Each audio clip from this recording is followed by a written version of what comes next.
Et la bonne nouvelle, c'est que l'avenir que Dieu prépare pour chacun, si nous voulons le croire, si nous voulons l'accepter, si nous voulons le laisser faire dans nos vies, il est glorieux cet avenir.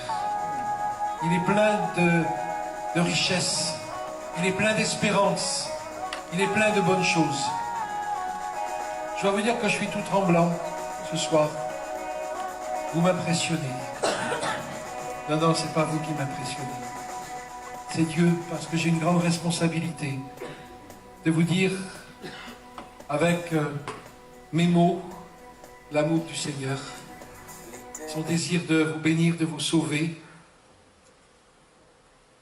Le titre que j'ai choisi pour ce partage, c'est « Tout peut changer ». Et quand on lit les récits de la Bible, de l'Ancien et surtout du Nouveau Testament, on a l'impression que chaque récit commence très mal. Et qu'il y a plein de problèmes. Qu'il y a des gens avec plein de problèmes de circonstances ou intérieures, mais ça se termine toujours bien. Sauf pour ceux qui n'acceptent pas. Je pense à ce jeune homme qui est reparti tout triste, parce qu'il n'a pas suivi le chemin que le Seigneur lui montrait. Alors ce soir, je voudrais vraiment, et on a tous prié pour cela, que vous repartiez tout joyeux, de la joie du Seigneur. Peut-être quelqu'un se dit, mais c'est pas possible avec ce que je traverse. Si c'est possible, parce que tout est possible à Dieu. Alors très simplement, je vais vous parler de quelqu'un, d'un homme, qui a eu une famille, une descendance, et dont Dieu connaissait l'avenir aussi, et dont Dieu a pu changer aussi l'avenir quelque peu, parce que bien, il a pu entrer dans l'héritage que Dieu lui avait promis.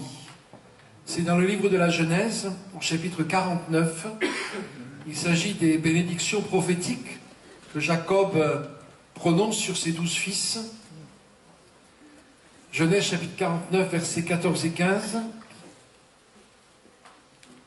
Issachar,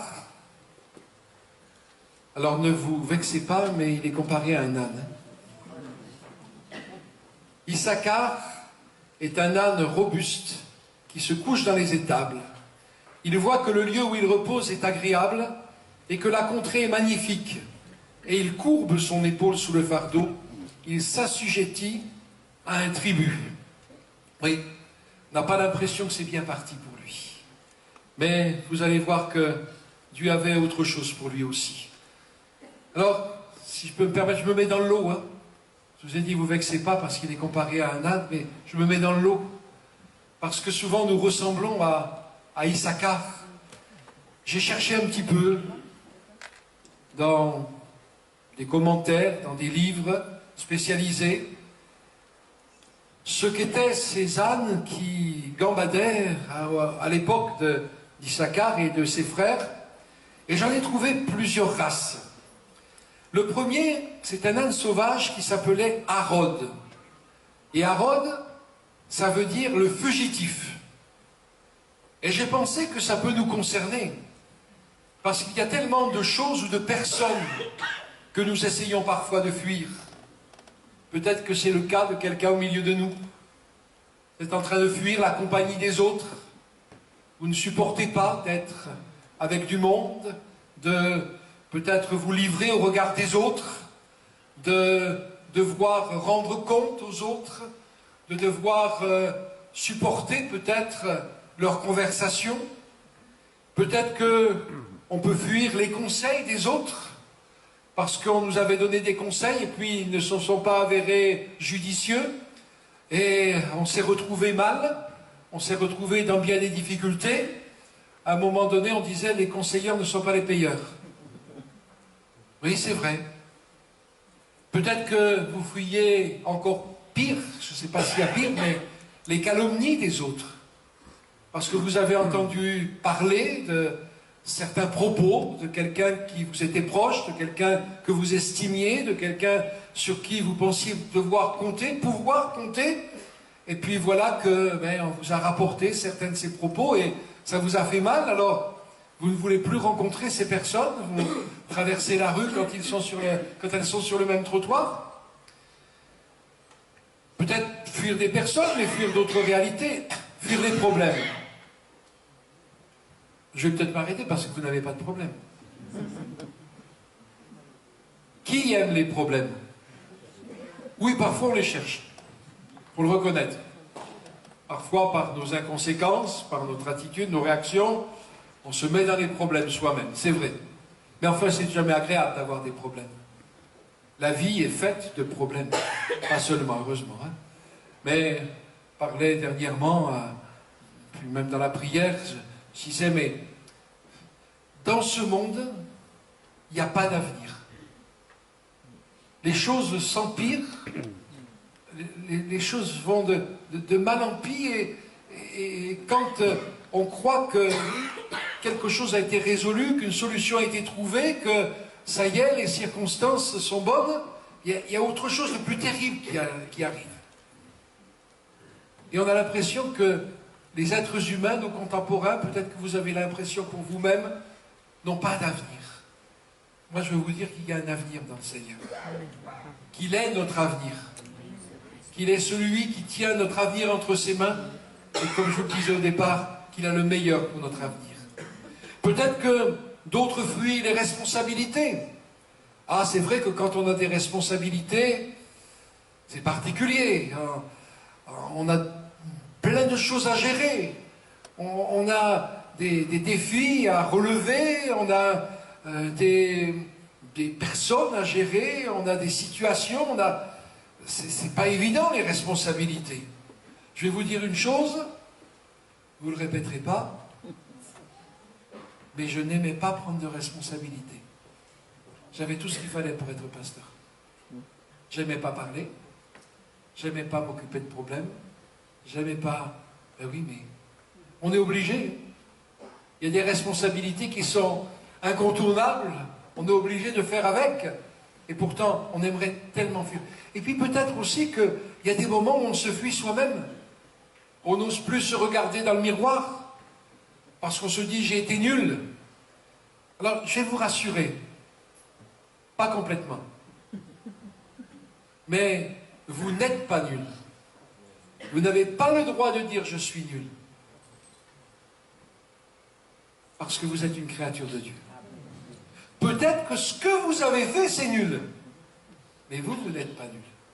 Il y a encore beaucoup d'espoir avec vous. Il y a encore beaucoup d'espoir pour vous. Et Dieu veut s'investir dans votre vie.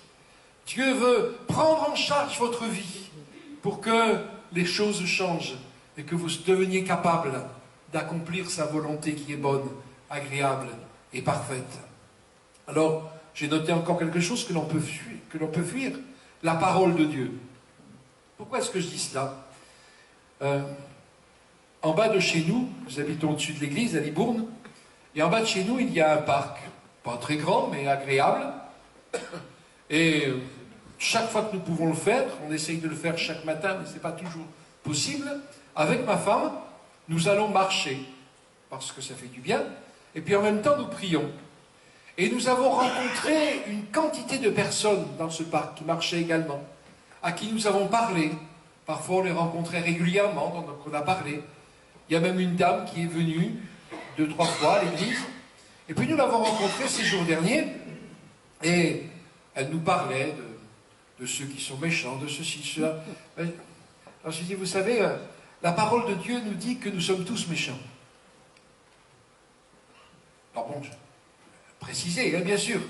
La Bible nous dit, il n'y a pas un juste, pas même un seul. Tous ont péché, sont privés de la gloire de Dieu. Vous l'avez peut-être déjà entendu dire, mais pour moi, il y a un résumé très simple et très parlant. À partir du moment où on n'est pas parfait, on est pécheur. Alors maintenant, si quelqu'un est parfait au milieu de nous, merci de sortir. Parce que je ne peux pas rester dans votre présence. C'est pas possible.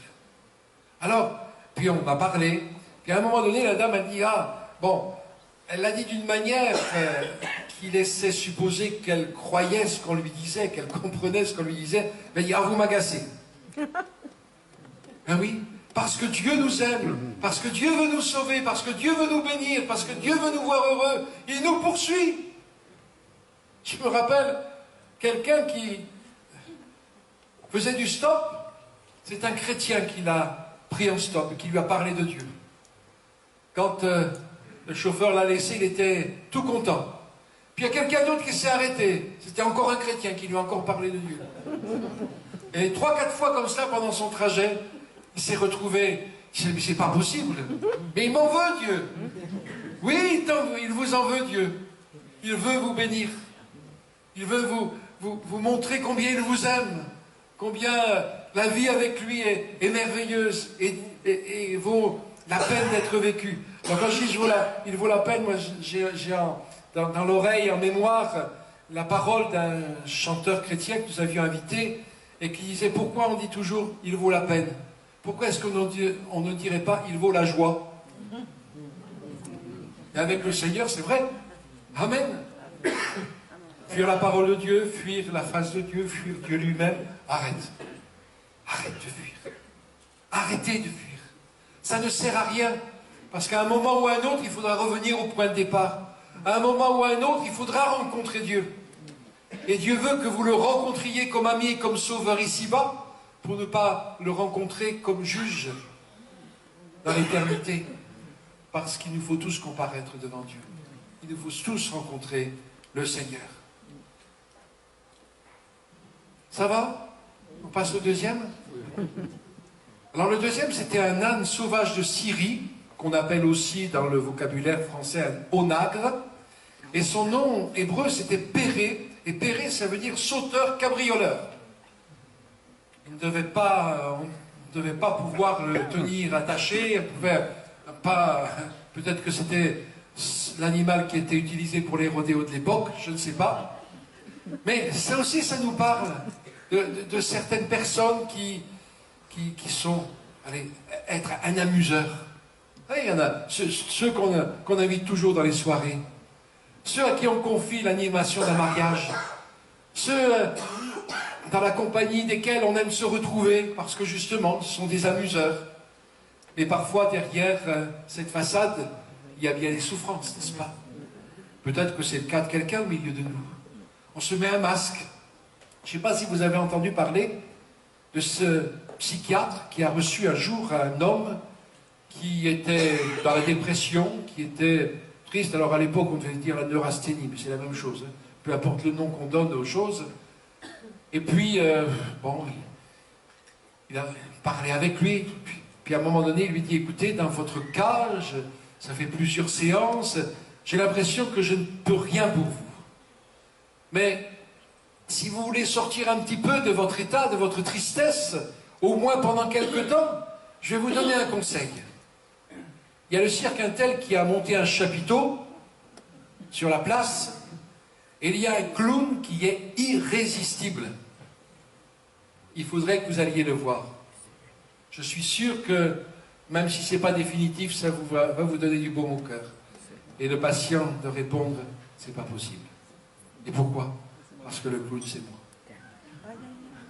Alors oui, c'est vrai, on peut faire le clown, mais l'important, c'est ce qui se passe au-dedans. Et ce qui est formidable, ce qui me réjouit, ce qui m'encourage, ce qui me rassure, c'est de savoir que Dieu ne regarde pas l'apparence, mais qu'il sait ce qu'il y a dans mon cœur.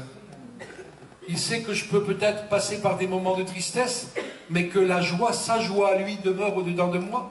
Il sait aussi que je peux montrer une façade, une apparence de jovialité, et puis qu'au-dedans de moi, il y a beaucoup de fardeaux, beaucoup de peine, beaucoup de pleurs, beaucoup de tristesse. Il sait tout cela. Alors, ben oui, on peut ressembler à cet âne, mais le Seigneur veut nous changer. Il veut tout changer pour nous. Amen. Et puis, il y en avait un autre qui était un âne domestique, il ne portait pas de nom spécial, mais on le considérait comme une sous-espèce. Alors je vous disais tout à l'heure que vous n'aviez pas le droit de dire « je suis nul ». Mais c'est vrai que dans la façon dont nous vivons, dans ce que nous sommes sans Dieu, il y en a qui disent « moi je ne veux ni Dieu ni maître », mais la Bible dit qu'il y a des maîtres cruels qui ont régné sur nous et qui règnent sur nous, si ce n'est pas le Seigneur, notre maître. Le plus cruel, le plus terrible et le plus Celui dont on réussit le plus difficilement à se débarrasser, c'est le moi. L'ego. Vous savez, L'ego. vous avez sans doute dit plus d'une fois, c'est moi ça? C'est moi qui ai réagi comme cela? Mais je suis tordu. Alors la Bible nous dit, oui, qu'il n'y a rien de bon dans le cœur de l'homme, que le cœur de l'homme, il est tortueux, il est méchant par-dessus tout. Mais Dieu dit, même dans l'Ancien Testament, dans l'Ancienne Alliance, mon fils, donne-moi ton cœur. Et moi, je peux le changer. Même là, ça peut changer. Parce qu'on peut changer les circonstances. On peut changer de pays, on peut changer de nationalité, on peut même changer d'identité, on peut même changer de couleur de cheveux ou de je sais trop quoi. Mais si à l'intérieur c'est pas changé, les circonstances n'y changeront rien. Et ce que Dieu veut faire, c'est d'abord changer notre cœur. Changer l'intérieur, laver l'intérieur. Oui, nous sommes pécheurs, je suis pécheur. Et j'ai besoin du pardon de Dieu. J'ai besoin de m'approcher de la croix où Jésus a tout donné pour moi, où il s'est donné pour moi. J'ai besoin de reconnaître mon état, de reconnaître que je n'arrive pas à me débarrasser des mauvaises choses qui sont en moi, parce que je suis un pécheur, et que j'ai besoin de l'aide, du secours, de la grâce, de la puissance de Dieu manifestée dans ma vie. Et le jour où j'ai compris cela, le jour où j'ai accepté cela, le jour où je me suis approché du Seigneur, eh bien c'est vrai que tout a changé. Alléluia.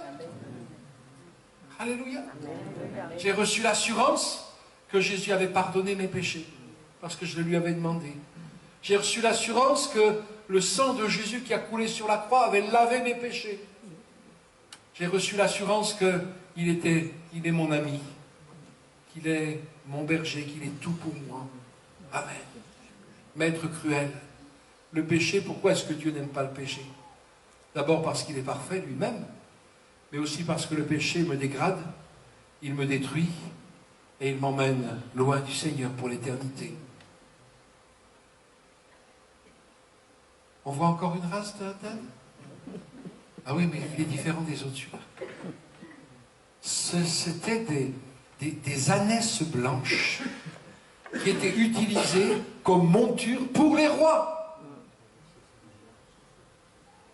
Quand Jésus est entré à Jérusalem, il était monté sur un ânon, le petit d'une ânesse, et c'était cette race-là. Et Jésus, c'est un bon maître. Alléluia. Jésus, c'est celui à qui on peut se confier, à qui on peut tout dire. Jésus ne va pas aller rapporter aux autres ce que je lui confie dans l'intimité. Jésus ne va pas me juger parce que ce que je fais n'est pas toujours selon sa gloire, selon sa volonté. Jésus ne va pas me rejeter. Il a dit, je ne mettrai pas dehors celui qui vient à moi. En réalité, ses bras sont grands, ouverts, pour que vous veniez vous y jeter, pour que vous veniez vous y abandonner, pour que vous veniez dire, Seigneur, je n'en peux plus. Alors viens, prends tout en main. Seigneur, j'ai essayé tant de fois de me changer ou de changer ceci ou cela dans ma vie ou autour de moi et je n'y suis pas arrivé. Alors puisque ce pasteur il dit tout peut changer, eh bien montre-le-moi. Un jour, Jésus a parlé avec une femme qui venait puiser de l'eau, qui avait... Alors aujourd'hui on dirait qu'elle avait vécu, elle avait bien vécu, enfin bien ou mal, selon le point de vue des uns ou des autres. Et puis, il lui dit, donne-moi à boire. Et cette femme lui dit, mais tu n'as rien pour puiser, et puis comment est-ce que tu me demandes à moi, à boire à moi, qui suis une femme, une étrangère, etc. Et puis Jésus se révèle à elle. Elle laisse sa cruche, parce qu'elle comprend que cette eau-là ne pourra jamais la désaltérer complètement. Et puis elle va dire aux villageois, aux gens de son village, venez voir un homme. Ils sont venus, et puis par la suite ils disent, c'est plus à cause de ce que cette femme nous a dit, mais nous sommes venus nous-mêmes, et nous savons qu'il est véritablement le Fils de Dieu. Nous savons qu'il est vraiment celui qu'il dit être. Alors oui, Peut-être que si vous êtes là parce qu'on vous a invité, vous êtes là parce qu'on vous a donné un témoignage depuis le début de cette soirée. Vous entendez des chants, vous entendez des témoignages, vous entendez des paroles. Mais venez vous-même faire une expérience avec le Seigneur. Ouvrez vous-même la Bible, la parole de Dieu. Lisez-la. Si vous n'avez jamais abordé le texte biblique, commencez par le Nouveau Testament, par les évangiles, puis lisez les psaumes aussi. Et faites cette rencontre personnelle, cette rencontre intime, cette rencontre décisive, cette rencontre qui peut tout changer avec le maître, le bon maître, avec Jésus. Alors ces ânesses blanches, c'était aussi des ânes domestiques, mais pas comme la sous-catégorie, la sous-espèce de tout à l'heure. Ils avaient un caractère particulier. C'était un animal qui était fort, qui avait la réputation d'être fort. Peut-être que vous vous dites, mais moi je suis toujours faible. Je sais, il y avait quelqu'un, alors je le dis avec un petit peu d'humour, mais quelqu'un disait, moi je peux résister à tout, sauf à la tentation. Mais souvent c'est ça, n'est-ce pas? Souvent c'est ça, n'est-ce pas? Je suis faible, je me laisse entraîner par les autres ou par moi-même. On me voit, mais si on savait tout de moi, si on devait projeter ma vie secrète, ma vie personnelle sur l'écran, j'aurais honte et je partirais bien vite. Mais Dieu peut te donner la force. Jésus peut te donner la force. Il l'a acquise pour toi à la croix. Force de caractère, force contre le mal, force contre les choses qui viennent perturber ta pensée, qui viennent, cherche un verbe, qui viennent, oui, faire que ces sentiments ne sont pas justes. Le Seigneur est capable de te rendre fort. C'était aussi un animal facile à nourrir. Il y a une nourriture qui est formidable et qui est à votre portée, c'est la parole de Dieu. C'est la nourriture pour l'âme. Oh, c'est vrai que beaucoup aujourd'hui se nourrissent de plein de choses, nourrissent leur âme, de plein de choses qui détruisent, qui souillent, qui alourdissent et qui anéantissent l'âme. C'est vrai qu'aujourd'hui, avec Internet en particulier, c'est facile. Personne ne sait, tout est accessible, mais la nourriture pleine des vitamines, pleine des oligo-éléments, pleine des éléments essentiels et vitaux pour notre âme, c'est la parole de Dieu. Vous savez, la Bible, certains disent, oh, c'était passé. C'était pour autrefois. Oui, mais Dieu a veillé sur sa parole pour qu'elle nous parvienne. Et il a même dit qu'il voulait sauver tous ceux qui croiraient par la folie de la prédication de l'Évangile. Je disais dimanche à l'église de Libourne, bénissez le Seigneur de ce que vous avez un pasteur fou. La folie de la prédication de l'Évangile. Ah oui, mais une folie pour ceux qui ne veulent pas. Mais pour ceux qui le veulent, c'est la puissance de Dieu. C'est la sagesse de Dieu. Alléluia. C'était aussi un animal patient. Vous n'avez pas besoin de patience.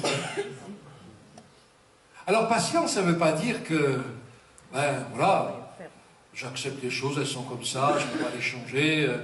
Patience, ça ne veut pas dire résigné, ça ne veut pas dire nonchalant, ça veut dire que je m'attends au Seigneur. Le Seigneur ne fait pas toujours tout de suite les choses que je lui demande, et il ne fait pas toujours comme je le lui demande. Mais je sais par expérience que ce qu'il fait, c'est le meilleur pour moi. Que le moment où il le fait, c'est le meilleur moment pour ma vie. Alors Seigneur, je m'attends à toi. Je ne me regimbe pas, je ne tape pas du pied si les choses ne se passent pas comme je le veux, mais en toi, je puise la force de faire face à la vie. Alléluia. Et puis cet âne, il ne gardait pas rancune non plus. Ah, la rancune. Quelqu'un nous a téléphoné tout à l'heure pour dire j'avais des choses contre vous. mais je voulais vous dire que je vous pardonne et que je ne veux plus y penser. Alors que ce soit justifié ou pas, on a tous des choses à se faire pardonner, des choses à pardonner, mais parfois c'est difficile. Alors le Seigneur vient nous donner la force aussi de croire, de faire en sorte que le passé, il est vraiment révolu. Et il nous donne le pouvoir de pardonner. Lui qui nous a pardonné. Lui qui veut vous pardonner. On prêche l'Évangile. Alors je vous pose la question, est-ce que vous avez reçu le pardon de Dieu? Est-ce que vous lui avez demandé pardon pour votre vie sans lui? Pour avoir manqué le but? Pour avoir compté sans lui? Et pour tout ce que vous avez pu faire en tant que pécheur? La croix, c'est un message merveilleux. La croix, c'est le seul moyen, le seul remède, le seul endroit où tout est devenu possible et où tout justement peut changer. Dieu a tant aimé le monde, dont vous faites partie, qu'il a donné Jésus son Fils, afin que vous croyiez en lui, et qu'en croyant en lui, vous receviez la vie. Vous soyez délivrés de la mort éternelle, de la séparation éternelle avec Dieu, et que vous receviez la vie éternelle. Amen. Je vais aller juste un tout petit peu plus loin avec Issachar. Il est dit qu'il se couche. Peut-être que vous êtes fatigué, vous êtes lassé. Alors selon les traductions, parce que vous savez, ce matin, nous lisions dans une traduction de rabbin, et c'est vrai qu'il y avait des notes en bas, texte difficile dans son ensemble et dans le détail. Je dis bon, mais quand on regarde plusieurs traductions, on a quelques aspects, différents aspects. Comme quand vous regardez un diamant, il y a plusieurs facettes. Hein. Donc, selon les traductions, il dit, il se couche dans les étables. Ça, c'est pour ceux qui se replient, qui sont repliés sur eux-mêmes, qui sont enfermés sur eux-mêmes. Ou alors entre les collines. Là, j'ai pensé à l'Ancien Testament où certains devaient prononcer la bénédiction sur le mont Ébal et d'autres la malédiction sur le mont Garizim. Et vous ne savez pas trop comment votre vie va tourner. Est-ce que je suis maudit? Est-ce que je suis béni? Rassurez-vous, Dieu ne vous maudira jamais. Dieu veut vous bénir. C'est le péché lui-même qui vous punit. C'est la vie elle-même qui vous maudit. Mais Dieu, lui, il veut vous bénir. Il ne se lasse pas de pardonner. Et il ne se lasse pas de bénir et de nous combler de ses richesses. Et une autre traduction dit entre deux parcs. Voilà, où est-ce que je vais aller? Où est-ce que je vais aller? Est-ce que je vais continuer ma vie sans Dieu? Ou est-ce que je vais répondre à son appel? Ah, c'est bon de répondre à l'appel du Seigneur. C'est un appel d'amour. C'est un appel auquel je réponds par la foi. Certains m'ont dit, oui, mais est-ce que je vais tenir? Comptez sur le Seigneur. Lui, il vous gardera. Il est dit aussi qu'il voit que le lieu est agréable, que la contrée est magnifique. La vie est belle. Apparemment. Dieu est avec moi. J'ai ma religion. Apparemment. Là où la tribu d'Issachar s'est installée, c'était dans la plaine qui s'appelait Jizréel.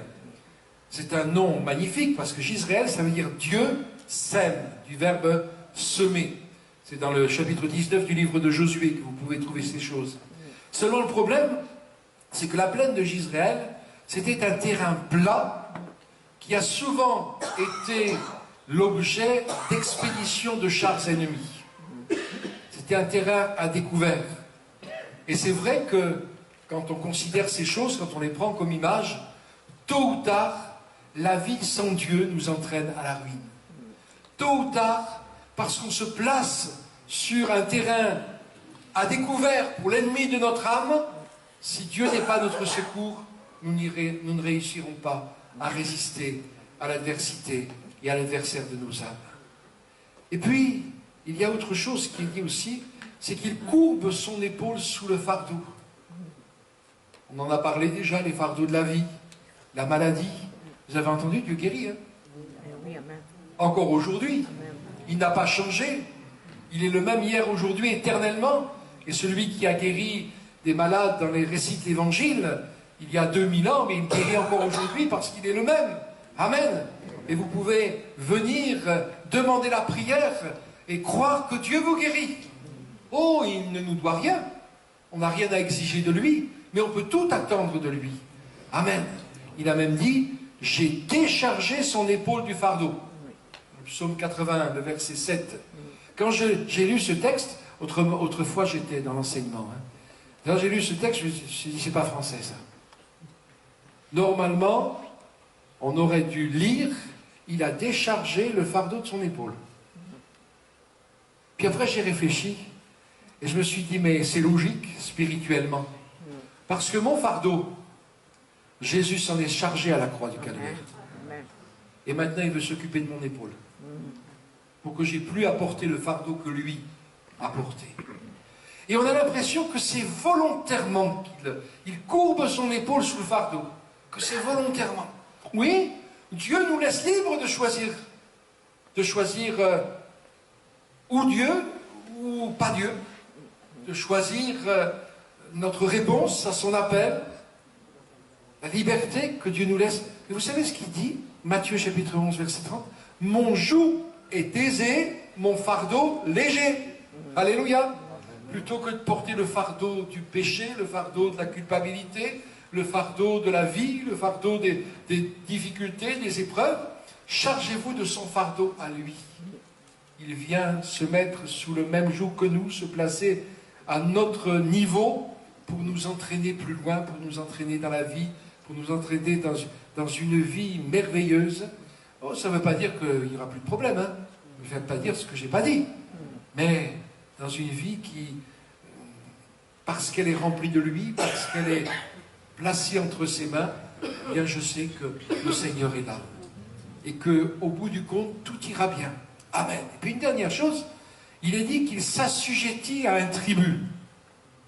Donc la version du rabbinat dont je vous parlais tout à l'heure dit, il est devenu tributaire. Et d'ailleurs, vous savez ce que ça veut dire, Issachar? J'aurais pu commencer par là. Ça veut dire, il donnera un salaire.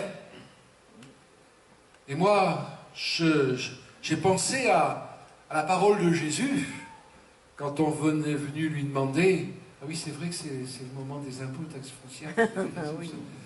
Est-il permis de payer l'impôt à César? Il dit, mais montrez-moi un denier. De qui sont l'effigie et l'inscription? De César. Qu'est-ce qu'il a dit? Rendez à César ce qui appartient à César et à Dieu ce qui appartient à Dieu. Alors rendons à César ce qui lui appartient. Nous avons payé assez cher le tribut à César, à Satan. Nous avons payé assez cher le tribut à ce monde, à cette vie sans Dieu. Le salaire du péché, c'est la mort. Et le texte continue tout de suite. Mais le don gratuit de Dieu, c'est la vie éternelle en Jésus, notre Seigneur. Amen. Alors je voudrais terminer par deux conclusions. La première, c'est que, comme je vous disais, tout n'était pas irrémédiable, les choses ont pu changer. Et quand on lit plus loin les bénédictions que Moïse donne aux tribus d'Israël, les choses ont changé. Et selon les traductions, bien sûr, mais j'ai trouvé que Issachar, c'est un vainqueur. Il ne s'assujettit plus, il ne courbe plus son épaule, mais il est devenu vainqueur. Et puis, il était appelé à vivre tranquille et heureux. Waouh! Ça change, hein? C'est plus celui qui se cache, c'est plus celui qui rejambe, c'est plus celui qui fuit, c'est celui qui sait comment gérer sa vie, c'est celui qui sait comment pour lui-même et pour les autres, ce qui est bon, vainqueur tranquille et heureux. Jésus à la croix a payé le salaire du péché. Et oui, tout peut changer pour l'Issachar que vous êtes. Et puis permettez-moi, sans être, sans être trop familier, tout peut changer pour l'Issachar que tu es. Parce que la parole de Dieu s'adresse à chacun d'entre nous personnellement. Parce que le sacrifice de Jésus, il est pour chacun d'entre nous personnellement. Tout peut changer. Et Gisréel peut effectivement devenir la plaine où Dieu sème. Ta vie peut effectivement devenir l'endroit, la vie où Dieu se plaît à être et où Dieu sème de bonnes choses. Et chacun d'entre nous peut aussi devenir vainqueur et heureux. Et puis la deuxième conclusion, c'est que dans cette plaine de Jezréel, un jour va se livrer la dernière bataille de l'humanité. Même si vous n'avez pas lu la Bible, vous avez tous entendu parler de la bataille d'Armageddon. Eh bien, sans aller vers l'avenir, cet avenir-là, pourquoi est-ce que ce soir, ce ne serait pas la dernière bataille dans votre cœur? Pourquoi est-ce que ce soir, vous ne vous ne capituleriez pas, alors j'y suis arrivé, le soir c'est plus difficile, hein, devant le Seigneur. Je dis souvent que pour être vainqueur, il faut se laisser vaincre par Dieu. C'est bizarre, mais les lois spirituelles, elles sont ainsi faites. Un poète anglais disait à Dieu, « Fais de moi ton esclave pour que je devienne libre. » Et c'est vrai, c'est vrai. Et ces maîtres cruels dont je parlais tout à l'heure et dont la Bible nous parle, et si ce ne sont plus eux qui règnent sur nous, mais si c'est le Seigneur, alors, Seigneur, la vie, oui, elle vaut la joie d'être vécue. La vie, elle n'est plus la même. Tout a changé. Tout a changé.